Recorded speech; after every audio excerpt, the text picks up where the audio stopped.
ఆప్కి అదాలత్ లో pop star Daler mehndi గారి మీద వేసిన తర్వాత ఆరోపణ, ఈయన నిజాన్ని చూసి పారిపోతున్నారు. దలేర్ గారు, క్రౌడ్ ఎక్కువగానే వస్తుంది, ఎందుకంటే మీరు అచీవ్మెంట్ చేసింది అలాంటిది. ఆబ్వియస్లీ ప్రజలు మీ మీద ప్రేమగా ఉన్నారు, మీ పాట వినాలనుకుంటున్నారు. మీరు గుంపును చూస్తే మధ్య భయపడుతున్నారట.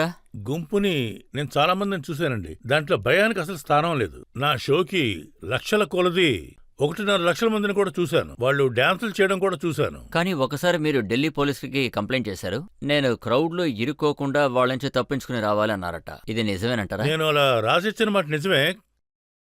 1 సంవత్సరం నుంచి బెదిరింపులు రావడం మొదలుపెట్టాయి. కొందరేమో అది అబూ సలీం వాయిస్ అని చెప్పారు. 1 సంవత్సరం నుంచి కంటిన్యూస్గా నాకు ఫోన్ కాల్స్ రావడం మొదలుపెట్టాయి. నేనేమీ చెప్పలేకపోయాను. దాని తర్వాత పోలీసు వాళ్లే ఆ టేప్ని నా దగ్గర తీసుకొచ్చారు. మీరు ఎవరితోనో మాట్లాడుతూ ఉన్నారని. ఆబ్వియస్లీ ప్రపంచం అంతా భయపడ్డారు, నేను భయపడ్డాను. నేను ఎవరితోనూ మాట్లాడలేదు అని చెప్పాను. అప్పుడు వాళ్ళు నాకు ఆ టేప్ వేసి వినిపించారు. నేనేం చెప్పానంటే, మీరు సంవత్సరం నుంచి ఇది రికార్డ్ చేస్తూనే ఉన్నారు, మరి నాకు సెక్యూరిటీ కావాలా వద్దా అని ఆలోచించకుండా క్వశ్చన్లు వేస్తారేంటి అని అడిగాను. అప్పుడు వాళ్ళు, మీరు ఒక కంప్లైంట్ రాసివ్వండి అని అడిగారు. ఒకవేళ నాకు బెదిరింపు కాల్స్ వస్తున్నాయి, నేను లెటర్ రాసిస్తే నాకు చాలా ఫ్యూచర్లో చాలా పెద్ద ప్రాబ్లమ్స్ వస్తాయని, తర్వాత నా షోస్ కూడా ప్రాబ్లం వస్తుందని, నేను ఎక్కడికి షో చేయడానికి వెళ్ళినా జనానికి ఒక సాకు దొరుకుతుంది నాకు ఏదైనా ప్రాబ్లం వస్తుందో అని. తర్వాత నాకు అపోజిషన్ లో ఉన్న జనాలందరూ కూడా నా షో క్యాన్సిల్ చేయడానికి ఛాన్స్ ఉంది. అందువల్ల వాళ్ళు ఏం చెప్పారంటే, సార్ మీరు ఇలా కంప్లైంట్ రాసేవ్వండి, గుంపుగా ఉన్న జనం వల్ల నాకు ప్రాబ్లం ఉంది అని. అలా చెప్పడం వల్ల అప్లికేషన్ రాసి. అయితే నిజాన్ని చూసి మీరు పారిపోయారన్నమాట నిజమే, అవునా? నిజమేంటంటే దావుద్ ఇబ్రాహిం అలాగే అబూ సలీం నుంచి మీకు థ్రెట్ కాల్స్ వచ్చాయి. అవును. కానీ దీని గురించి మీరు పోలీసులకు ఏం చెప్పలేదు. ఇవన్నీ నేను ఎందుకు చేశానంటే, ఇలా అంటున్నానని తప్పుగా అనుకోకండి. ఇండియాలో నిజం మాట్లాడిన చాలా మంది మనుషులు ఉన్నారు కదా, వాళ్ళు దేవుడి దగ్గర వెళ్ళిపోయారు, పోలీసులు ఏమీ చేయలేకపోయారు. నేనేమనుకున్నానంటే, ముందు విషయం అందరికీ తెలియనివ్వండి. ఒకవేళ అటు సైడ్ నుంచి జానీ లివర్ గారు గొంతు మార్చి మాట్లాడుంటారు, నేనే అబూ సలీం అని బెదిరించుండొచ్చు. నిజంగా వాళ్లే ఫోన్ చేస్తున్నారో లేదని ఆలోచించాను. పోలీసులు చెప్పిన తర్వాత తెలిసింది ఖచ్చితంగా వాళ్లేనని. ఆ తర్వాతే ఈ విషయాన్ని నేను నమ్మాను. అలాగే మాకు ఇంకో విషయం చెప్పండి.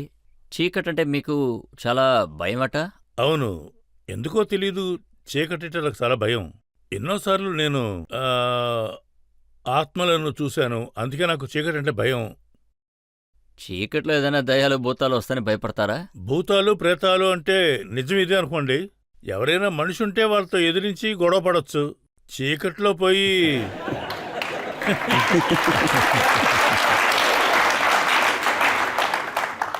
చీకట్లో మిమ్మల్ని కొట్టడం ప్రారంభిస్తే మనం ఏం చేయగలం చెప్పండి? చీకట్లో ఎవరితో ఫైట్ చేయగలం? మీరు పాట పాడితే ఒకవేళ అది కూడా ఊగుతుందో ఏంటో. దాంతో మనం ఏం చేయగలమండి? భూతం ఒకవేళ ఇంగ్లీష్ భూతం అయితే, పంజాబీ పాట వినడం ఇష్టం లేకపోతే మనం ఇంకేం చేయగలం? అయితే అది మీ మీద ఎక్కి అవును సార్, ఇంకా బాగా కుడుతుంది.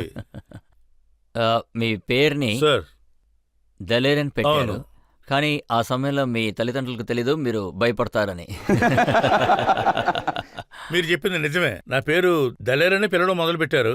నాలాంటి చీకటిని చూసి భయపడేవాడికి పిరికివాడని పేరు పెట్టి ఉండాల్సింది. కానీ ఏమో తెలియదు, కానీ చీకటిని చూస్తే మాత్రం నాకు చాలా భయంగా ఉంటుంది. మీరు ఇంతవరకు ఎన్ని పాటలు పాడారో అందులో మీకు నచ్చినవి ఏవి? మాకోసం పాడి చూపిస్తారా? మీరు చాలా పెద్ద ప్రశ్న వేశారు. దాంతో పాటు డాన్స్ వేస్తే కూడా బాగుంటుంది. Thank you. ਸਾਡੇ ਦਿਲ ਤੇ ਛੁਰੀਆਂ ਚਲਾਈਆਂ, ਸਾਨੂੰ ਕੱਟਿਆ ਵਾਂਗ ਕਸਾਈਆਂ ਕਿ ਬਹਿ ਗਏ ਅਸੀਂ ਦਿਲ ਫੜ ਕੇ ਜਦ ਮੋਰਾ ਵਾਂਗ ਪਹਿਲਾਂ